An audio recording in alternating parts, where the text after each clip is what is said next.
Excuse me, it's 5:30. If it was 6:30, we'd be an hour behind time. So correct it. It's 5:30. It's on tape. It's on tape? And this meeting will now come to order. Mr. Pike, would you deliver the invocation, please? Yes, sir, be happy to. Let us pray. Lord, thank you for the day.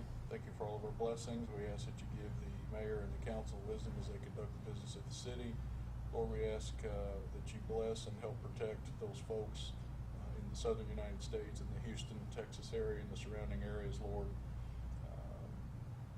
Lord, you know our hearts. We ask that you give healing and comfort and rescue and safe passage and all the things that those poor folks need down there, and help us to remember them, Lord, in every way that we can. We thank you for our blessings and ask all these things in Christ's name. Amen. Amen. Would you join us in the Pledge of Allegiance? I pledge allegiance to the flag of the United States of America and to the republic for which it stands, one nation, under God, indivisible, with liberty and justice for all. Mr. England, would you call the roll? Yes, sir. Thank you. Barbara Baker, Here. Stan Holmes, Present. Edward Palmer. Here. Tanya Seabrooks. Here. Kim Thompson. Here. Chris Yates. Here. Mr. Mayor, City Council is present. The first order of old business is the second reading of an ordinance for the city of Ratcliffe concerning the use of fireworks. Mr. Pike, would you read the ordinance? Yes, sir. This is an ordinance of the city of Radcliffe concerning the use of fireworks. Whereas the City Council of Radcliffe, Kentucky has the authority pursuant to Kentucky Revised Statute Section 227.750 to enact ordinances affecting the use of fireworks within its jurisdiction. And whereas the Radcliffe City Council desires to regulate the use of fireworks within the city by designating times when fireworks may be used and the manner of using fireworks, so as to provide reasonable times and opportunities for the enjoyment of fireworks by the residents of the city while still safeguarding the public health and safety. Now therefore be it ordained by the City Council of Radcliffe, Kentucky as follows. A new section of the City of Radcliffe Code of Ordinances is created to read as follows. Section 1. Definitions. The following words, terms, and/or phrases when used in this ordinance shall have the meanings ascribed to them in this section, except where the context clearly indicates a different meaning. Fireworks shall have the same meaning as in KRS 227.700. Consumer fireworks shall have the same meaning as in KRS 227.702 and shall include ground and handheld sparkling devices such as dipstick sparklers, wire sparklers, cylindrical fountains, cone fountains, illuminating torches, wheels, ground spinners, flitter sparklers, and toy smoke devices as defined in KRS 227.702, paragraph 1. It shall include aerial devices such as skyrockets, bottle rockets, missile-type rockets, helicopters, aerial spinners, Roman candles, mines, shells, aerial shell kits with reloadable tubes as defined in KRS 227.702, paragraph 2, and shall include audible ground devices such as firecrackers, salutes, and chasers as defined in KRS 227.702, paragraph 3. Section 2, use of fireworks. The use of fireworks, including consumer fireworks, is allowed only as set forth herein. The use of any fireworks other than consumer fireworks, including display fireworks as defined in KRS 227.706, are subject to the applicable restrictions of state and federal law and are further allowed within the city only with written approval of the city's fire chief or his designee. Section 3, fireworks and city limits. Fireworks and consumer fireworks shall be used, ignited, fired, or exploded in the city limits of the city of Radcliffe only as follows. Section A, fireworks and consumer fireworks must be handled, stored, used, possessed, and sold in accordance with all applicable federal, state, and local law. B, consumer fireworks may only be used, ignited, fired, or exploded on the following days: July 3, July 4, the Friday and Saturday immediately preceding July 4, and the Friday and Saturday immediately following July 4. On these days, consumer fireworks may only be used, ignited, fired, or exploded during the 13-hour period from 11 o'clock a.m. until midnight, 12 o'clock a.m. the same day. Consumer fireworks may also be used, ignited, fired, or exploded during the 3-hour period from 10 o'clock p.m. December 31 until 1 o'clock a.m. January 1.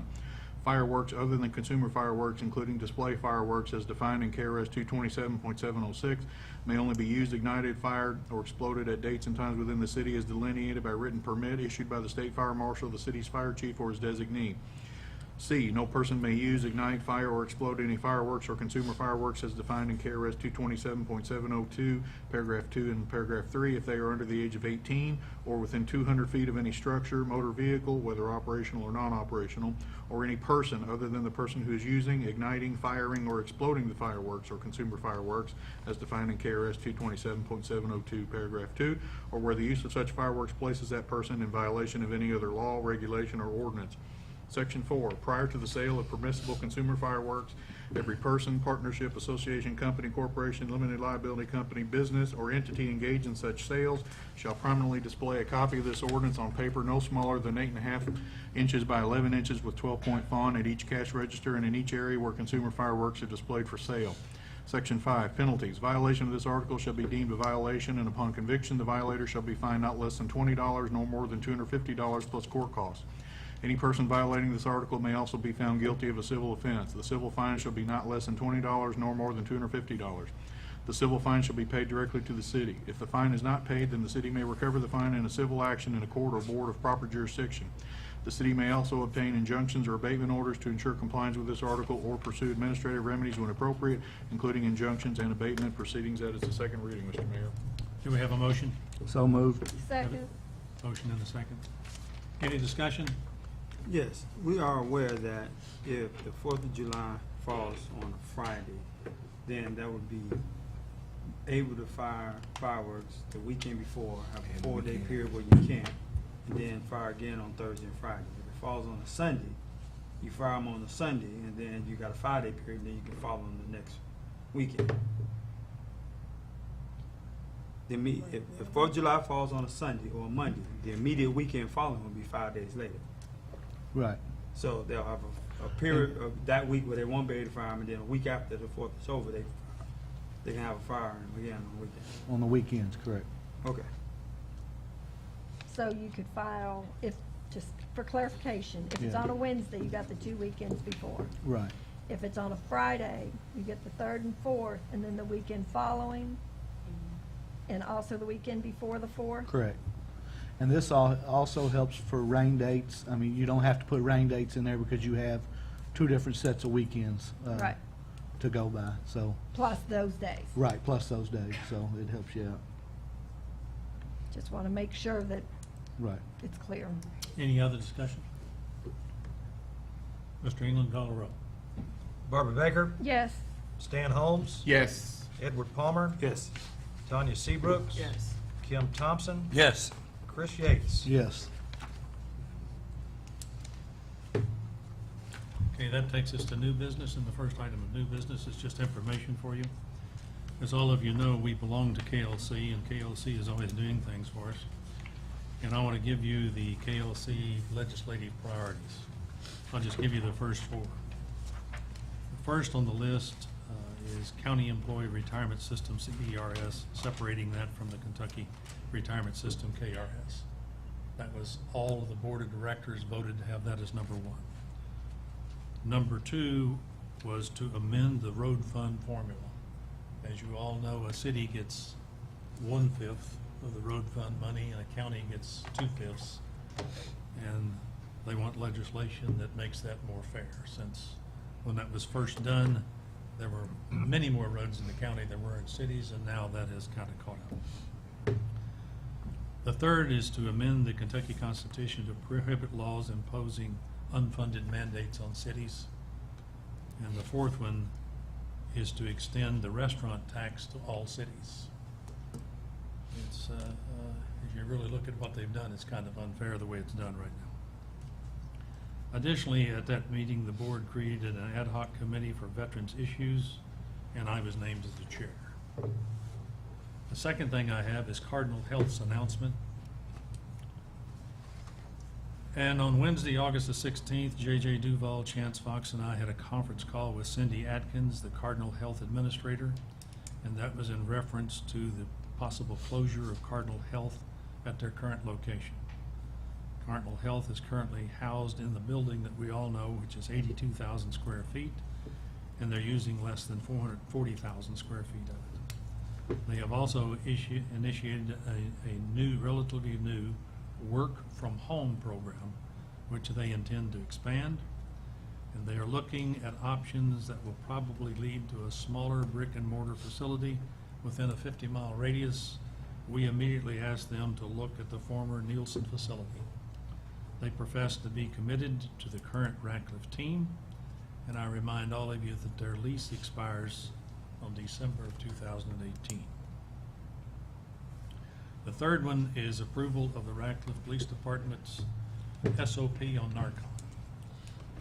Now, we have already approved one of these for the fire department, and Chief Cross, his SOP looks very similar to that one, and he presented that to us on the August 7th work session without any opposition.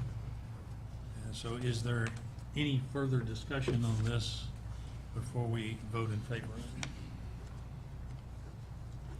If there's no discussion, then we can do all in favor, say aye. Or need Do a we motion? need somebody I to need make a one? motion Yes. first? Okay, I need a motion to approve it.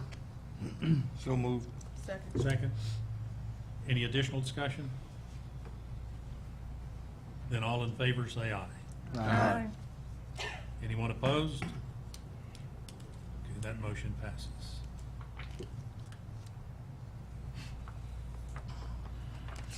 And the fifth item is a resolution supporting the City of Ratcliffe Happy Valley Walking Trail Tunnel. Excuse me. You skipped Are we not gonna four. do four? What did I skip? What? Leaf and limb. Leaf and limb. Come on up and stay. Oh, man, this is gonna be easy. I'm gonna go back out in the lobby. Pull that microphone over in front of you, Toby. Toby, pull that microphone. We're here to discuss a little bit about our leaf and limb pickup here in the city of Radcliffe as it pertains to the stormwater utility. The stormwater utility was originally formed in 2003. These first couple slides were actually original slides from dated 2003 that were given back in 2003. It's just a slide basically, established in 2003, formed to basically do drainage projects and to enforce the EPA mandates that were formed in 2003. It's, obviously the stormwater utility had a fee with it that was established the same year and it's managed by the engineering department. This was another original slide of how the fee would be used.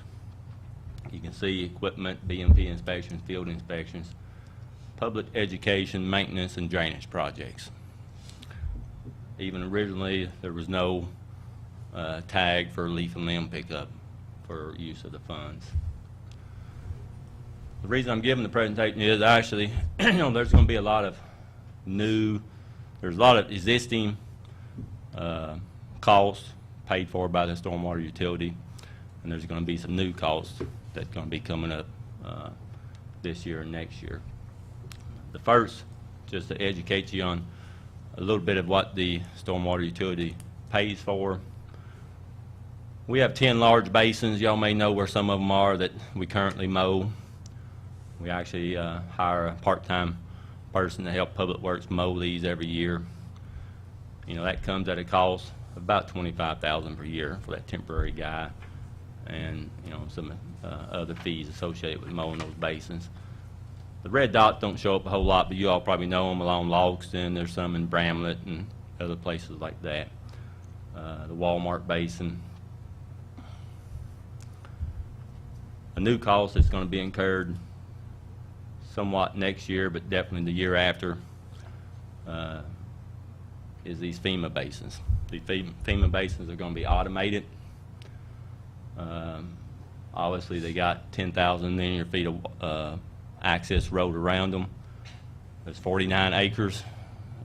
All that has to be mowed twice a year. 36 acres within the Quiggins Basin will probably be mowed 4 or 5 times. We'll have to purchase special mowers to do that, to mow those side slopes and stuff.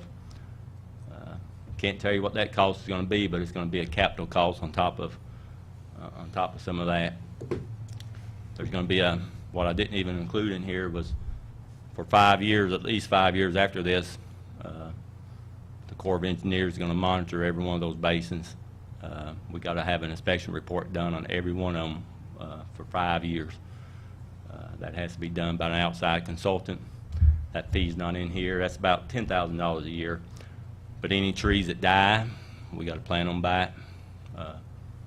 Any trees that we mow, we gotta plant them back.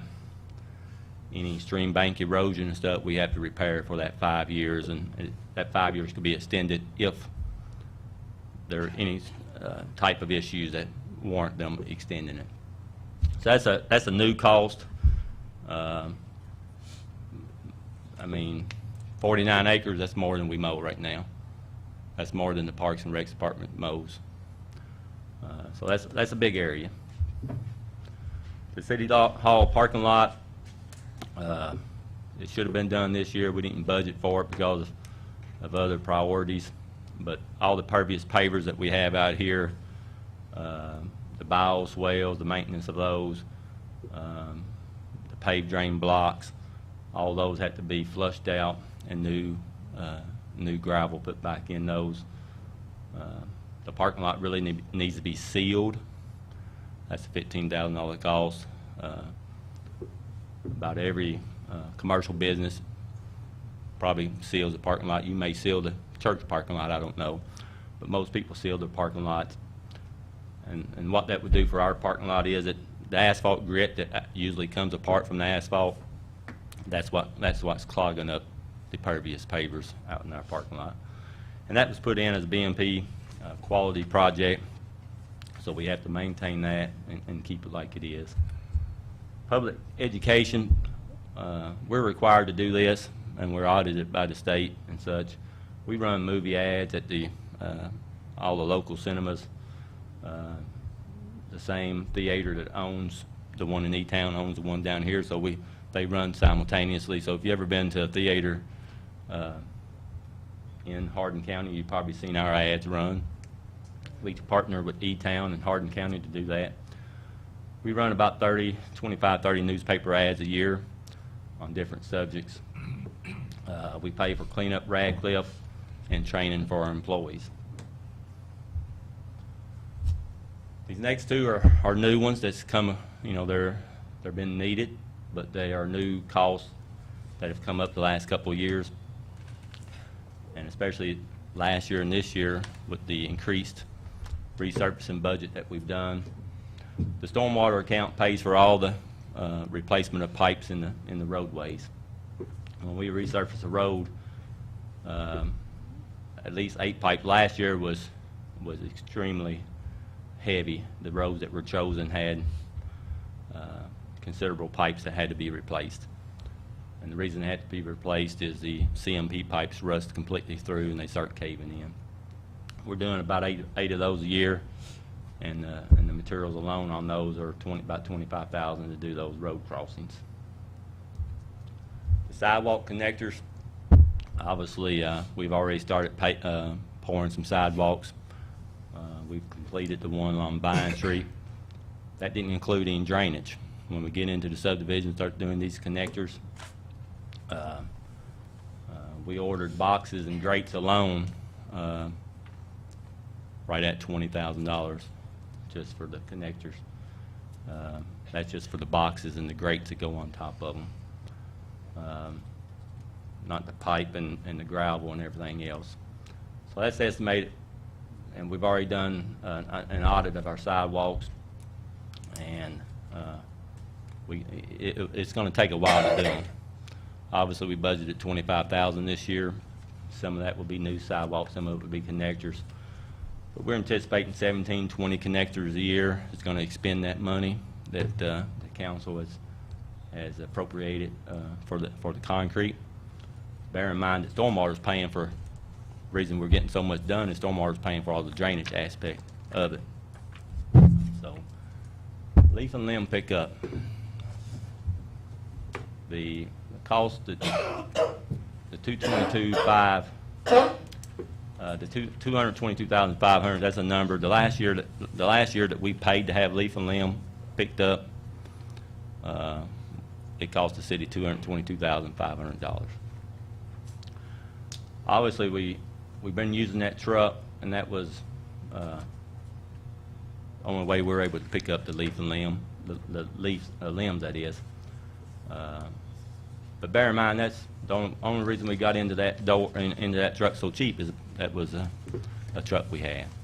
Obviously, it's a 1997 model, so the fleet maintenance division, they struggle, and this since July 1st, we've probably spent $8,000 to $9,000 on that truck out of stormwater, with 2 full-time employees riding it all the time. So to add all that up, we're at about $380,000 a year, providing very little what the public would see as stormwater infrastructure work. The sidewalk connectors, yeah, I mean, it's road pipes, that's all drainage, but people don't associate that with improving something at their house. That doesn't keep their front ditch dry. The roadway work that we do along the road, that's what, catches the people's eye. Leaf and limb, in my opinion, is not a stormwater function. It was always performed by the general fund prior to the creation of the stormwater utility. Limb pickup started July 2006 when it was moved from, not in 2003 when the utility was formed, but was moved over to stormwater in 2006 at a cost of $170,500. That's what we paid in 2006. Leaf pickup in 2006, the stormwater utility actually transferred money to the general fund of $52,000 to pay for employees to do leaf pickup. When they tracked the cost of the equipment and the manpower, which Chance would do, that fee was $52,000. So in 2006, we spent $222,500 on leaf and limb pickup. Shortly thereafter, we had a meeting, and I think two sitting council people were there, where these rates could not continue. So we made a few changes and was able to get it down, and that allowed the reserves. Actually, there was no money going to reserves when we had $222,500 a year coming out of there. The Happy Valley Stormwater Mitigation Project wouldn't even be plausible if those fees were still coming out of there, because we wouldn't have any money in reserves to be able to afford our portion of it. I picked a random area, and you could do this throughout the city. I don't have time to go through every single subdivision, but basically within 2,000 feet of the Creekside Court, Timberwood Drive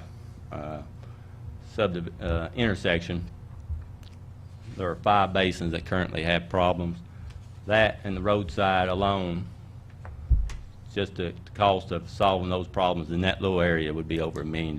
So we're not, the Happy Valley Mitigation Project is going to be great for that area, but it's not going to do anything to solve the drainage issues that we have anywhere else in the city that you all are aware of. And I firmly believe that the utility fee that we accept should be used to do the mandates that were required of us when it was formed, and to do drainage improvement projects within the subdivisions and solve people's drainage problems and flooding issues. So, keeping it short and sweet, that's all I have. Do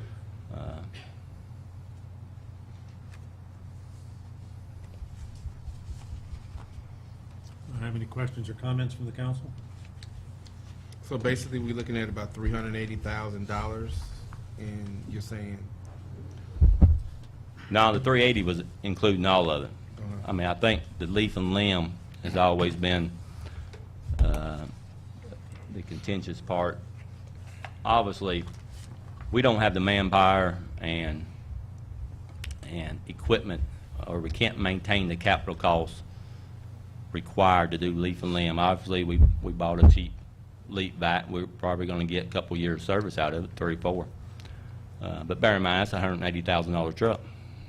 So when it goes down, we're gonna be back with 4 guys on a leak vacuum, pulling around a 200-pound hose, which is very labor-intensive the old way. Still, it takes the manpower, and the question becomes whether those services are true functions of a stormwater utility. Again, I feel like they're more of a public works function, and that they should be performed by public You're works. asking us to move it over to public functions. I think those 2 tasks should be public works. They always were performed by public works up till 2006. And so, in order to address the issues that we have with the drainage and stuff within the city, you know, we can't afford to over here, and we may not be able to afford it over here. I don't know, but I know stormwater can't afford to do the work that we need to do and have that expenditure coming out of it. I guess my question is twofold. One is, so what are we gonna do between now and next year? Because we just had a budget process, and here we are, you know, just a month into the budget, and now, why didn't we have these discussions 2 months ago? Mr. Palmer, I don't think we do anything till then. This is information. Okay, good. And so I think Good. we got, 10 months to get to there. 'Cause I'm think- just bringing it. Yeah, okay, because I'm thinking that this is a conversation better had. Oh, absolutely. We'd already during the got this budget. cycle. Okay, good. I mean, it's better to address it now than, say, in March. Got it, We got it. plenty. Okay, so we need to have this on our radar as we move through Yeah. this fiscal year and get ready for the next budget. Exactly. I mean- Because I'm thinking this is like 2 months late in conversation, but if you're giving it to us way early. Yeah. Instead of 2 months late, I got it. Yeah. Okay, I'm good. Mr. Spalding, when did you come to work for the city of Radcliffe? In 2007. 2007. We had the last meeting I think, Mr. Holmes and you, Ms. Baker, were in when we made the changes to make it more affordable was in 2008. Would have been late 2008. So I guess a big part of my concern is we did the basins down, the Quiggins property and all that down there. Now you're telling us that we've got to buy extra equipment, specialized equipment to mow those? Well, those side slopes are 3-to-1. Currently, we mow some of the front part of the Walmart basin is a 4-to-1 slope. And what's that mean is you're going over 4 feet horizontal and 1 feet Yeah, vertical. I understand slope. So, the 3-to-1 is steeper. The tractor won't hardly mow on that. And some of them are, there's gonna be trees planted on them and stuff. The most likely scenario would be either a wide stance tractor with a wider wheelbase, lower center of gravity, or a skid steer with a brush hog on the front, one or the other. So when we were building it though, why did we build it to those specs instead of specs that we could mow? 3-to-1 is, 2-to-1 would be a more volume. Engineering-wise, they would rather have a 2-to-1. You go to 4-to-1, we lose volume, and it takes a lot bigger area to do it.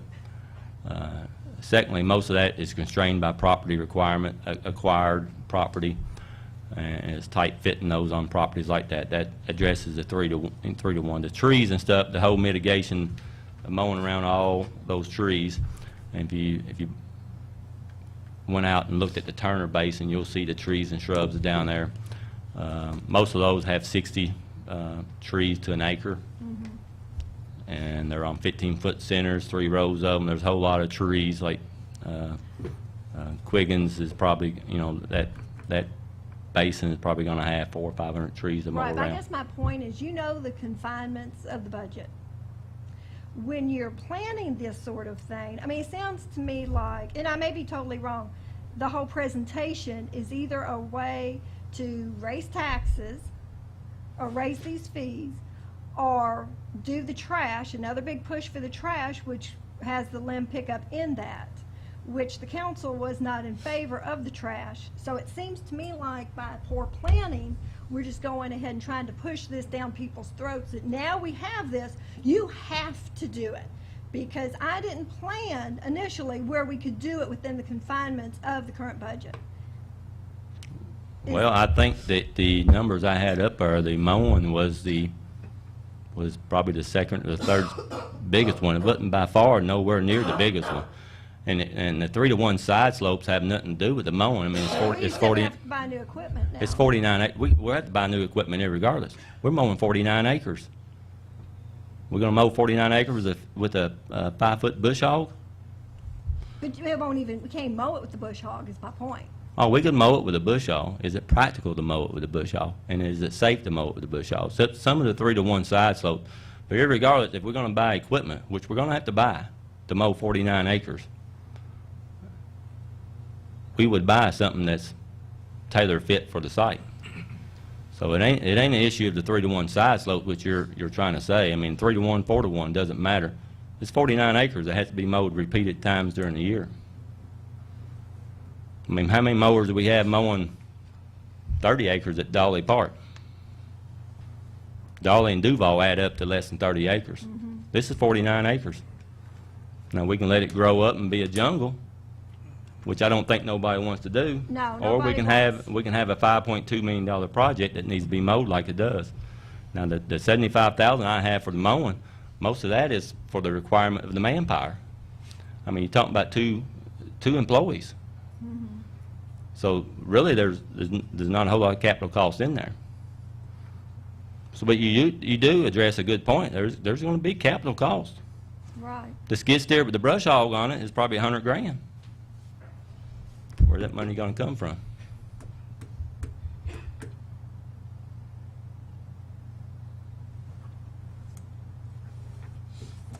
Any other discussion?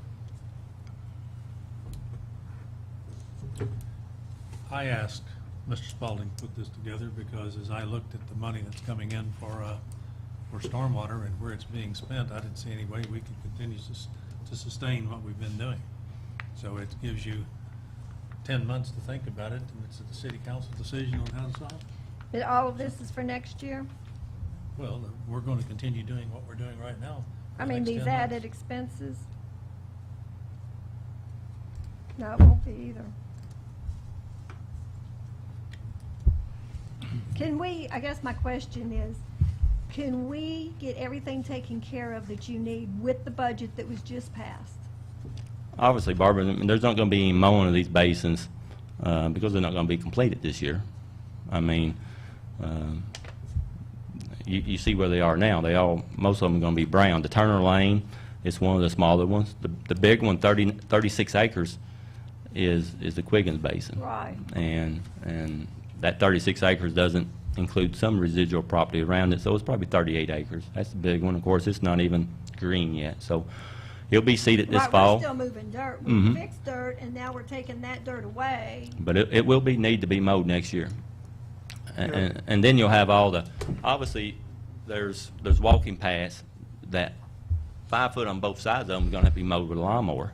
I mean, obviously, people don't like to drive down roads with brush and stuff hanging on them, so obviously, 5 foot on both sides, we really believe it probably gonna need to be mowed like your yard. Weekly?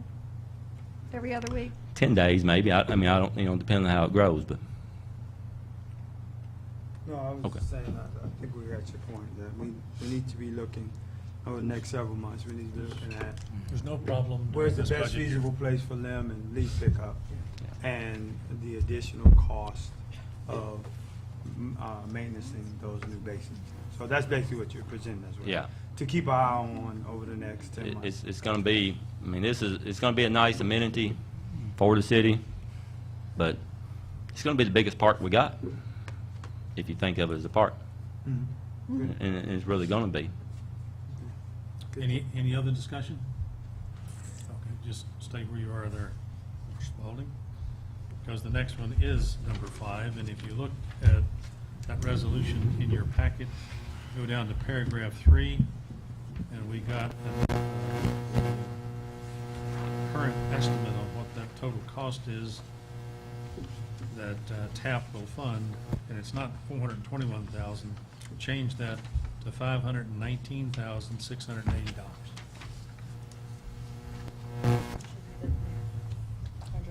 It's 519 what, man? $519,680. 519 what, Mayor? 68, 519, 680. 680.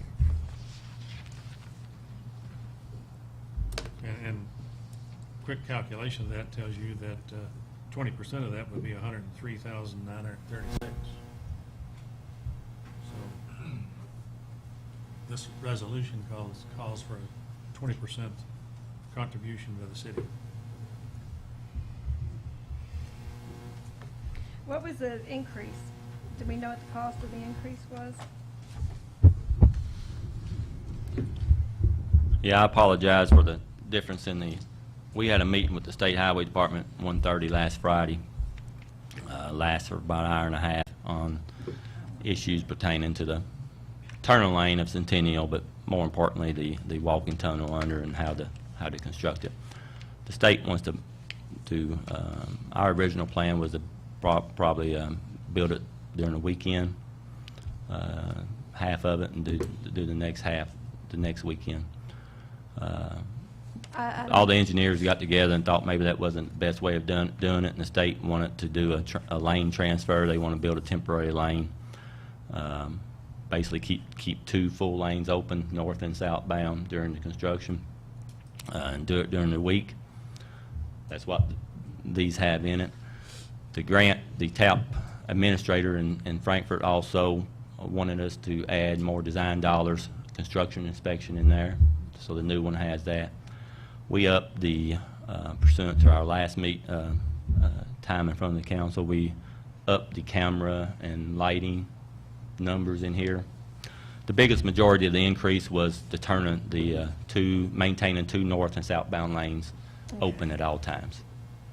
It was the biggest increase. And obviously the MOB and DMOB has been added pursuant to their requirements, so maybe it may not come in that. And then you have the 10% contingency. The 10% contingency is the number that may or may, and everything, that's the number put in to kind of to fluff it up so that you have enough money available. So the estimate is $44,000 less, but pursuant to the grant, they want you to have a 10% contingency, so. Now, a lot of this would be done, our part of it, 20% would be done with in-kind, wouldn't it? Not the way it's said. No in-kind here. Now, we could do the we probably would, once it goes through, try to put the camera system in. Mr. Jeffries gave us all the materials that we needed on that and stuff, and I think we have the capability of doing that. Who? Mr. Jeffries, Tim Jeffries. Did you say the Hick brother? Did you say who was doing that? I said we have the capability of doing some of that work ourselves, but no, the way it's set up, it's all as a contractor doing I'm it. sorry, I misheard. I thought you said you had somebody doing it.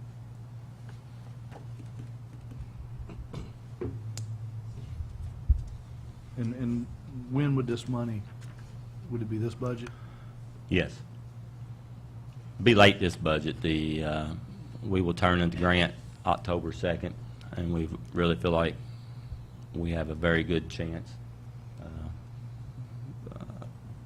of getting it. It's probably not a more worthy project in the state. They know the walking paths we have on both sides. They know our connectivity. They don't want these people crossing on top of 31W at the red light. And so when I sent them the overall map of our walking paths on both sides, 13,000 some feet,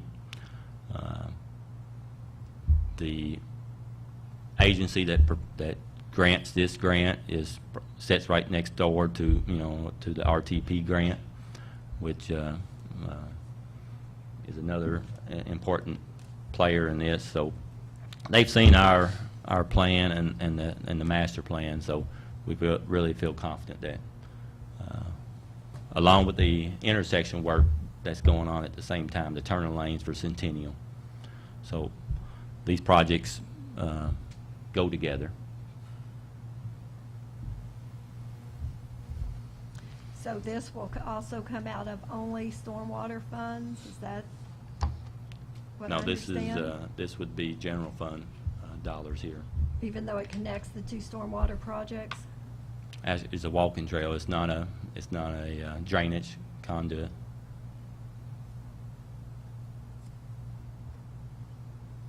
Okay. So let's see, general fund.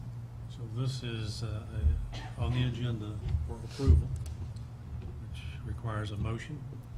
And if we pass this resolution, it means that we're willing to take over $100,000 out of reserve fund toward the end of the year if we have to. Well, Well, I this think isn't- this is a work session item. There's a Well, lot we've more. already talked about this. Yes, you have. Didn't you done tell us and be prepared for this, and we told you to move forward with applying for the grant? In 2016, the council's already authorized a resolution. That's what I was thinking. And uh, how much and- did we authorize then? That one was before the lighting and the camp and any of the design work, and before District 4 put their turning lanes in. That one was right at 320,000. So roughly Yeah. 60-some thousand then, we approved back then. So this is 103,000, so it's a whole bigger So deal. it's 40,000 more. Right. It's a $500,000 project, you know, and these are engineering estimates that were performed by our engineer, not by me. These are performed by the traffic engineers that we have working on the Centennial Road connector, which this project would probably be added to that project since they're in the same, they're 200 feet apart. I'd like to make a motion that we table this until our next meeting, so we were just informed of the added expenses and everything that you just went over. I have a whole page of notes on those additional expenses, and with I this can- figure being so much higher, I think I that we need remember more him discussion with talking it. about the lighting being an extra expense already. I mean, I think we've already had a lot of this conversation. Right, but back then, we didn't know Cardinal Health was leaving, possibly, and we Right. didn't know all these other expenses on the mowing of the basins. We weren't told that information when we were approving those basins. I thought we'd asked, but apparently, it seems to come to quite a surprise. Well, the whole discussion on leaf and limb has nothing to do, this is a totally different subject. And let's bear in mind, this is not this is a once in a, it happens now or it don't, or we got two isolated walking trails. We either want to force people to walk over Dixie. These I'm not these saying- walking trails have been highly received. I mean, they're, if you go down at Turner Lane during the middle of the day now, you'll see people walking around that trail. So I'm encouraged that they're going to be used pretty heavily. I'm not saying that I'm against it. I would just like a little time to think about it, since you're just now giving us these figures, and even what we got on Wednesday, those figures have changed. So I would rather just make sure that we have the money, because you're talking this out of the general fund, Well, and you're there's wanting to the- take the leaf and limb out of the general fund, so we can only get so much out of the general fund, because as you go down later, we're gonna put a cap on the minimum. So I don't wanna over-obligate ourselves right here at this minute. Mike, was that, and not to put you on the spot or anything, but there was a motion on the floor? I believe so. I take care of that. I take care of that. And I know how to do it. Thank you. I know you do. Appreciate your concern, though. There is a motion on the floor, and the motion is to table this, and that takes a second and then a vote. So do I have a second on the motion to table? Second. Have a motion on the second. Is there any additional discussion? Okay, this calls for a roll call vote. Barbara Baker, Yes. Stan Holmes, No. Edward Palmer, No. Tanya Seabrooks, No. Kim Thompson, No. Oh, shoot.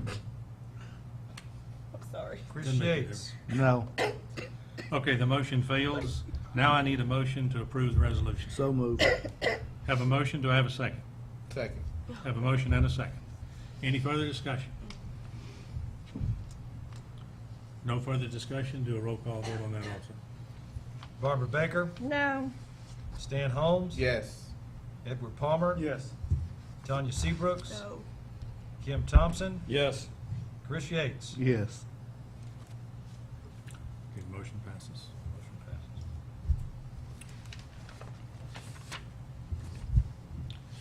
Number 6 is discussion of the road paving map plan. About a month ago, I told you that I had a map down in the conference room with the blue lines and the red lines on it, and that you were welcome to come down and look at it. I found it a little bit difficult to read that, so I had it increased in size dramatically. It's now on the conference table, taped to it, and you can very easily see all the roads that we are proposing to repave. Is that also, excuse me, is that also for the general public to come take a look at? Sure, anybody in the general public want to come see it, good. All they have to do is come through the office to do it. The streets marked in red are the ones to be resurfaced, and the ones in blue are scheduled for next year. So I would ask all of you on the council to come look at it. And if you feel strongly about a red street that should be blue or a blue street that should be red, you need to come discuss that with me. Okay. So that's, number 6 is just information. Hey, Mayor. I would recommend that citizens stop up front and ask what they're wanting to see before just wandering back. Well, they won't wander Well, back. I don't think they would know where to Well, I go, would- but yeah, right, I would right. Hey, Mayor. Yes. One thing I would, I mean, if we're gonna have public coming in and viewing it, and. I'm just was Okay. asking if they were. Yeah, I'm a little hesitant on that, if there's gonna be any changes to it. If hypothetically, say, Mr. Holmes says, I don't like Frontier Court, I think this one needs to be done, and somebody from Frontier Court comes, and they see that the road's gonna be resurfaced, and then it's yanked off. So, Oh, you're saying they it's not come in and see their finalized. schedule and then, and then We trump- somehow we change it after Yeah. they see it. They would. But if it's proposed and they understand it's proposed and not Yeah. finalized yet, I think as long as that's clear, it shouldn't be a problem. and when would they start after, everything's approved, that yes, those are the roads? When are they gonna, They usually start, at the end of next month, next month? Okay. about the middle of September, So we need to be, running all the way to June 30th. we need to be getting down there and taking a look at it too. Yeah. So we're gonna pay from the end of September?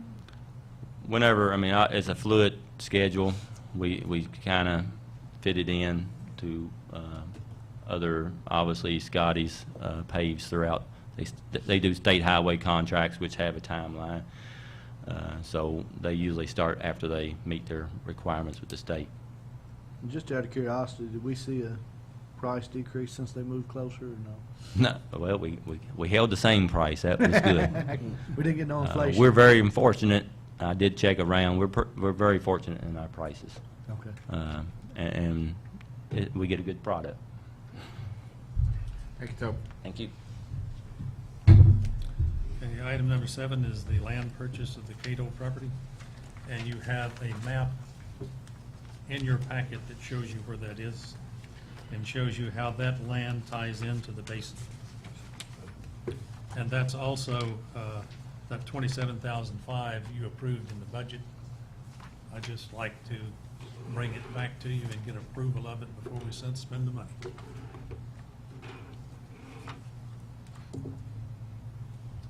So I need do I have a motion to approve that? So moved. Do I have a second? Second. I have a motion and a second. Any discussion? On this amount, this is agreed upon by all parties, right? Yeah. Was there any counter offers? I'm not gonna say the amount, but was there any counter offers or anything of that nature? Was there any negotiation? Since we're buying a piece of land from a person who owns it, and that's the piece of land that we own, Toby negotiated that price with him, and it's a fair price for that much land.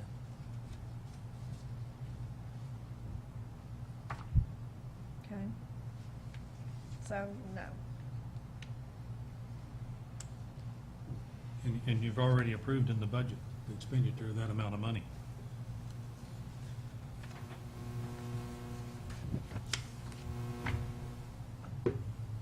So we have a motion and a second. Do we have any other discussion on it? Would you do a roll call vote on that also? Barbara Baker, Yes. Stan Holmes, Yes. Edward Palmer, Yes. Tanya Seabrooks, Yes. Kim Thompson, Yes. Chris Yates. Yes. Motion carried.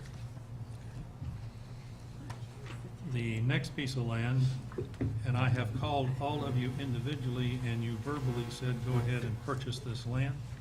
It's the Pierre Dupuis property that is in the middle of the Sealy property that we purchased for future parks.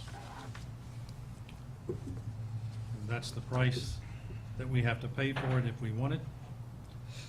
And again, all of you have already said that you wanted me to go ahead and buy that, but I would like to have approval also on that, so I need a motion to approve. So moved. Second. Motion and a second. Any additional discussion on that? Then do a roll call vote on that. Barbara Baker, Yes. Stan Holmes, Yes. Edward Palmer, Yes. Tanya Seabrooks, Yes. Kim Thompson, Yes. Chris Yates. Yes. Again, motion passed. And just again, you have that map in your packet also that shows you that that's right on Shelton Road and right in the middle of our property. He wanted 98,000 for it, by the way. Now, the next item is Hardin County Solid Waste Management Plan for 2018 to 2022. It's pretty much the same plan that you approved for 2014, 2018. And I had asked Ms. Gibbons to be here to answer any questions because she's the waste management coordinator, director, and she's the one that put this plan together. And she spent 2 hours in my office going over it. And I didn't see any problems with it. And I say it's basically the same thing that you approved for 14, 18. Are there any highlights or anything that you would like to No. make us No. aware of? Pearl Hollow. Has to be disposed of at Pearl Hollow. That's- Well, he said it's almost the same, so I wasn't Yeah. sure if there was a small change or any changes. No, it's a document. that's Right. That thick, and I didn't go over the whole plan looking for it. I listened to her, explained to me the whole thing, and felt comfortable that the solid waste manager knows what she's doing, and that every city in Hardin County has already approved it except us. Mayor, I And make the a, only alternative we have is to do our own. And we don't have the assets to do that. Right. Mayor, I make a motion that we adopt the solid waste management plan for 2018 to 2022. We have a motion, do I have a second? Second. Motion and a second, any additional discussion? Can you do me a roll call vote on that? Yes, sir. Barbara Baker, Yes. Stan Holmes, Yes. Edward Palmer, Yes. Tanya Seabrooks, Kim Thompson, Yes. Chris Yates. Yes. Passed. Item number 10 is the first reading of an ordinance amending Chapter 13 of the Code of Ordinances. And I need a sponsor for that first. So moved. Okay? Thank you. Appreciate you as a sponsor, I need the first reading. Thank you, Mayor. This is the ordinance amending Chapter 13, Article 1 of the Code of Ordinances of the City of Radcliffe, Kentucky by amending Section 13-1 definition and 13-2 illustrative enumeration. Whereas the City Council of the City of Radcliffe, Kentucky has previously enacted an ordinance concerning nuisances, and whereas the City Council desires to amend said ordinance, now therefore be it ordained by the City Council of the City of Radcliffe as follows. That Chapter 13, Article 1, Section 13-1 and 13-2 of the Code of Ordinances of the City of Radcliffe is amended to read as follows. Article 1, Nuisances, 13.1 Definitions. For the purpose of this article, the following definition shall apply unless the context clearly indicates or requires a different meaning. Boat, any vehicle designed for travel on water. Motor vehicle, any vehicle such as a car, truck, or motorcycle that is powered by a motor. Trailer, any vehicle without motive power designed to be towed by a motor vehicle but not designed for human occupancy, and which may include a utility trailer, boat trailer, or horse trailer. 13-2 illustrative enumeration. The maintaining, using, placing, depositing, leaving, or permitting to be or remain on any public or private property of any of the following items, conditions, or actions are hereby declared to be and constitute a nuisance, provided, however, this enumeration shall not be deemed or construed to be conclusive, limiting, or restrictive. Paragraph M is amended to read, parking of motor vehicles, boats, and trailers in the front yard of private residential property must be located on paved driveways or parking lots. Parking will be permitted in the side yard next to residents as long as it is supported by a hard surface and does not become a nuisance. A drip pen must be placed underneath motor areas to catch any hazards from contaminating soil and waterways. That is the first reading, Mr. Mayor. Okay, that takes us to item number 11. Can we back up just a second? Could we just clarify on that nothing was changed in that? That's all new wording? As far as that last part, after M, that's all new wording? Yeah, that's different from the other draft that we had before. Right, but as far as the ordinances, it's all new wording to the ordinance? Yes, yes. Well, I think M expands on the previous M that we had. But the 'Cause it was previous all one was underlined. new words, too. Oh, it was? Okay. Yeah, so that's. Yeah, I all think new. it's all new. Well, we had several drafts, so. Right, I think it's all So- brand-new wording okay. is what I'm saying. It's Okay. a- Oh, it's a I new- see what Yeah, you're saying. That's new wording. Gotcha. It's underlined, so it's new wording. Right. Yes. We're all- not just changing one or two words, it's the whole thing. M is totally brand new, yes. ma'am. Right, Yeah, just to sorry, clarify, just misunderstood. make sure. Okay, that takes us to an ordinance establishing the collection and budgeting of transient room tax. And I need a sponsor for that. I'll sponsor. Okay, we got a sponsor for first Thank reading. you, Mr. Pike, thank first you, reading. Mr. Mayor, Mr. Palmer. This is an ordinance establishing the collection and budgeting procedure for the transient room tax levied for the benefit of the Radcliffe Fort Knox Tourism and Convention Commission. Whereas the City Council of the City of Radcliffe, Kentucky enacted an ordinance on or about March 21, 1988, establishing the Radcliffe Fort Knox Recreation Convention and Tourism Commission, and whereas the City Council desires to change the collection procedure and budgeting procedure for the transient room tax established in said ordinance. Now therefore be it ordained by the City Council of the City of Radcliffe, Kentucky as follows. Section 1, the transient room tax established and levied per KRS 91A.350 and KRS 91A.390 by the Radcliffe City Council for ordinance dated March 21, 1988, and as subsequently amended, for the benefit of the Radcliffe Fort Knox Tourism and Convention Commission shall be due and payable to the City of Radcliffe Director of Finance no later than the 30th day following the last day of the previous month in which said tax was to have been charged. Each tax-paying entity shall file a return in duplicate on a form furnished by the City of Radcliffe Director of Finance. The tax return form shall be accompanied by a check for the total amount of the tax and penalties then due. Section 2, the Radcliffe Fort Knox Tourism and Convention Commission shall annually submit to the City Council a request for funds for the operation of the Commission. The City Council shall include the Commission in the annual budget and shall provide funds for the operation of the Commission from the transient room tax collected. Money not expended by the Commission from the budget approved by the City Council during any fiscal year shall be used to make up a part of the Commission's budget for its next fiscal year budget per KRS 91A.390. Section 3, all other ordinance provisions regarding the Commission and the transient room tax previously enacted by the Radcliffe City Council shall remain in effect, this ordinance notwithstanding. Section 4, that all ordinances, motions, resolutions, orders, and parts thereof in conflict herewith are hereby repealed to the extent of such conflict, and this ordinance shall take effect and be in force at once. Section 5, the ordinance will become effective basically on publication. That's first reading, Mr. Mayor. Okay, that takes us to the first reading of an ordinance of the City of Radcliffe establishing minimum cash reserve amounts in the city general operating funds. And I need a sponsor. I'll sponsor. Okay, would you do the first reading? Yes. This is an ordinance of the City of Radcliffe establishing minimum cash reserve amounts in the city general operating fund. Whereas the Government Finance Officers Association recommends at a minimum that general purpose governments, regardless of size, maintain an unrestricted budgetary fund balance in their general fund of no less than 2 months of regular general fund operating revenues or regular general fund operating expenditures. And whereas the city desires to maintain a prudent level of financial resources to guard its citizens against service disruption in the event of unexpected temporary revenue shortfalls or unpredicted one-time expenditures. And whereas the city desires to minimize political considerations of adequate reserve levels and keep the city more focused on providing structural balance in its operations. And whereas the city desires to codify by ordinance a cash reserve policy. Now therefore be it ordained by the City Council of the City of Radcliffe, Kentucky as follows. 1. The City of Radcliffe shall maintain a fund balance consisting of cash reserves in the general fund equivalent to, at a minimum, 26 to 30% of regular ongoing operating expenditures. For the purposes of this ordinance, current fiscal year's actual expenditures shall exclude significant non-recurring items. 2, the city shall measure its compliance with this ordinance on an annual basis during the city's budgeting process.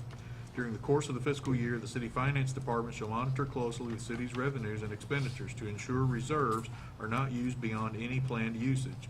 At a minimum, during the annual financial budgeting process, City Finance Department staff shall review the current projected reserves to ensure those reserve levels are appropriate, given the economic and financial risk factors to which the city is subject.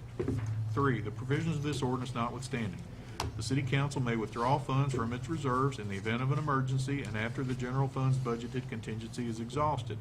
Furthermore, the City Council does not intend, by means of this ordinance, to abrogate the right of any future Radcliffe City Council to exercise its ability to budget and expend funds for lawful public purposes as authorized by the Kentucky Revised Statutes and other applicable law. This ordinance shall take effect and be enforced from and after its date of passage, approval, and publication as required by law. That is first reading, Mr. Mayor.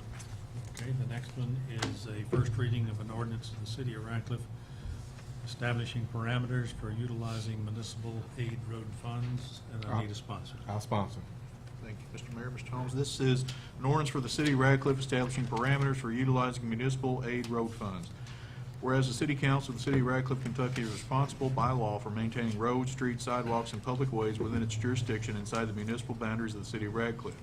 And whereas the City of Radcliffe periodically receives municipal aid road funds from the federal and state government to assist the city in maintaining its public ways for the health, safety, and welfare of the citizens of Radcliffe and those visiting the city. And whereas the city desires to establish parameters by ordinance for future utilization of municipal aid road funds. Now therefore be it ordained by the City Council of the City of Radcliffe, Kentucky as follows. Section 1. The City of Radcliffe shall utilize and expend any municipal road aid funds received from the federal or state government or any agency associated therewith in the following manner. A. 95% of municipal road aid funds shall be utilized and expended for the city's public roads, streets, highways, and public ways. B. 5% of municipal road aid funds shall be utilized and expended for the city's sidewalks. Section 2, the provisions of this ordinance notwithstanding, the City Council may utilize and expend municipal road aid funds in the event of an emergency within its discretion as authorized by law and by the terms of any municipal road aid fund grant or disbursement. Furthermore, the City Council does not intend, by means of this ordinance, to abrogate the right of any future Radcliffe City Council to exercise its ability to budget and expend funds for lawful public purposes as authorized by the Kentucky Revised Statutes and other applicable laws. This ordinance shall take effect and be enforced from and after the date of its passage, approval, and publication as required by law. That is the first reading, Mr. Mayor. Okay, that's the last item. And the next thing we have is City Council and Mayor comments. Oh, I have a question on that. With it being a called meeting, are we allowed to talk about anything that's not listed on the agenda? Regular meeting, that's fine, but a called meeting I thought was different.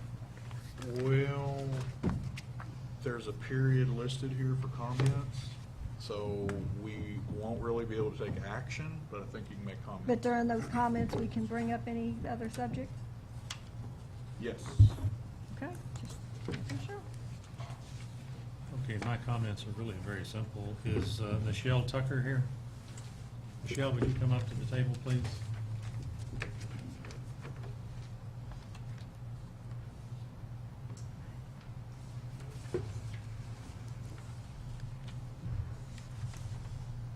Michelle, this is just to thank you for what you have done.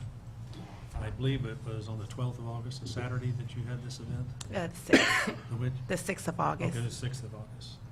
What Michelle did is had an event over at City Park, and the total head count of parents and students that arrived there that day was 963. Wow. The total number of backpacks that she provided were 653, and the total food tickets provided were 556. Yes. That is remarkable. We thank you very much for doing that. You saw a need within the city and you filled it, and we are very fortunate to have you as a member of the city. Thank you.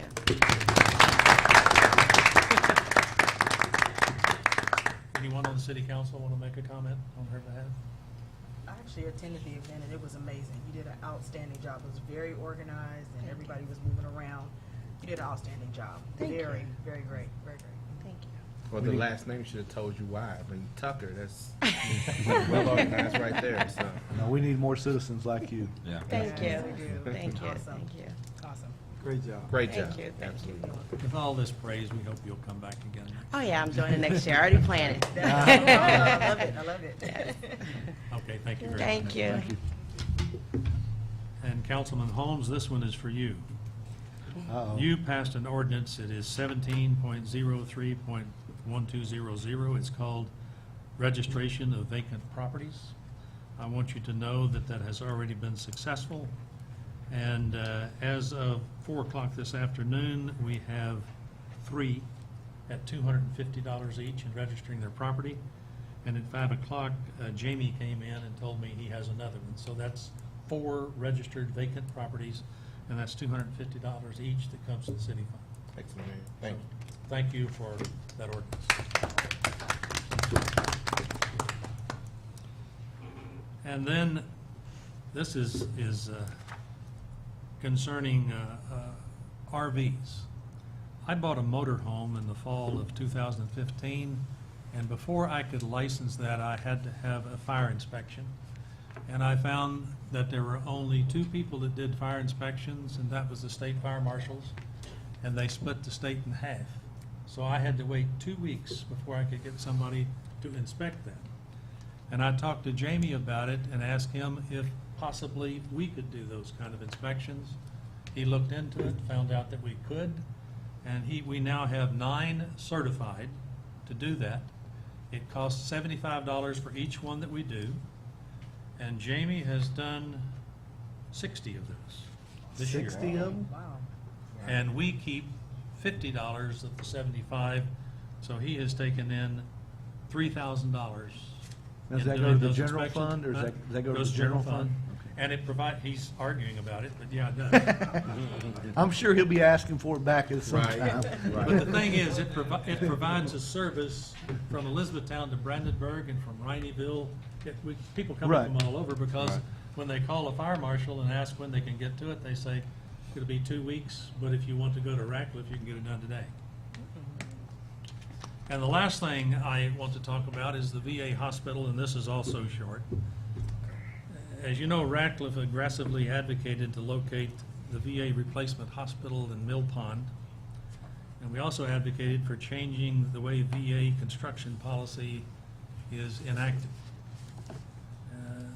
We did so because the cost overruns and the construction schedule violations in 4 hospitals that we knew of should have been embarrassing to the VA and should have been embarrassing to the Congress of the United States.